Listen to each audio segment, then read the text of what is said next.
Hello, I thought I would give everybody a little rundown update where we're at with the heating situation. Here's the furnace.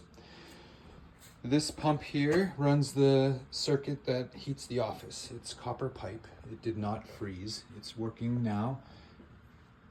This pump here is the other zone of the rest of the house. It feeds this plastic pipe, which is orange, and as you can see goes up into the attic, which is where I thought it froze. But plumber was here and explained that it's probably not, and I'll fill you in on that detail later.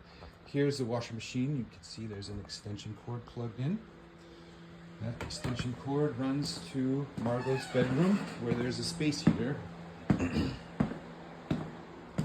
The space heater is warmly glowing orange, heating up the wall where that plastic pipe comes down from the attic and feeds the heater. We've got another extension cord coming from the bathroom here, running to Alina's room, where I've got a space heater, again pointing at the wall where the heater is fed with the plastic pipe that comes down from the attic. And then in the spare room, there's another space heater plugged in locally, heating the baseboard heater where the plastic pipe comes down from the ceiling. So what's with the extension cords? Well, each of these space heaters eats about 1500 watts, which is like almost 13 amps each. If you plug two into the same circuit, then the circuit breaker pops. And it's also obviously a fire hazard if the circuit breaker doesn't pop. So I got these heavy duty extension cords and plugged the third one into the office, and it runs out and feeds another space heater.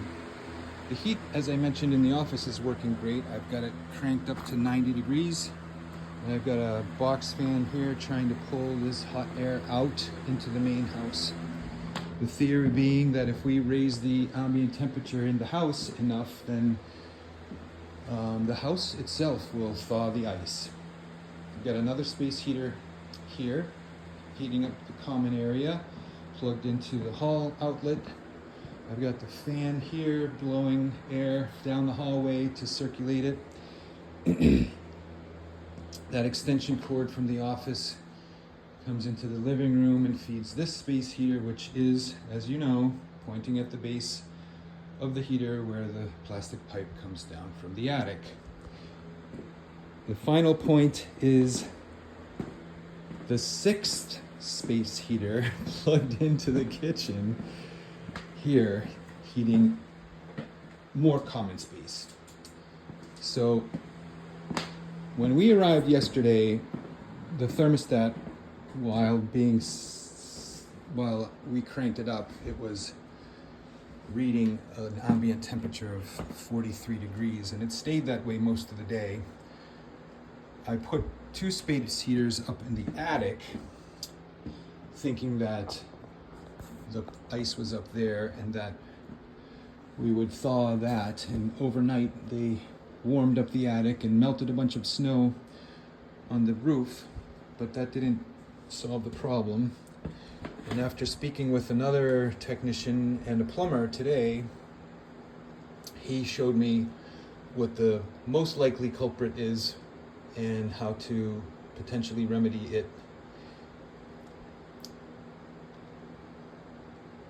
The temperature right now in the house, as you can see, is 54 degrees, and this video is being filmed only probably 20 minutes after I unpacked and turned on an additional 3 space heaters in this house, as well as the second fan.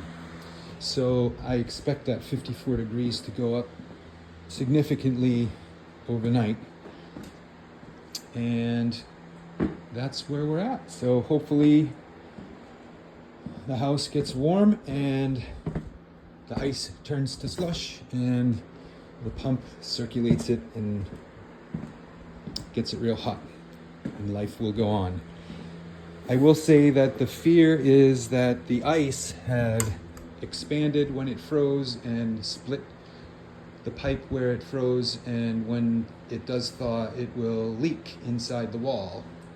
And if that happens, nobody will be happy except the carpenter that has to come and get paid to repair that. The plumber and the carpenter. But so keep your fingers crossed that we will come out of this unscathed. Thanks for watching. Please like and subscribe.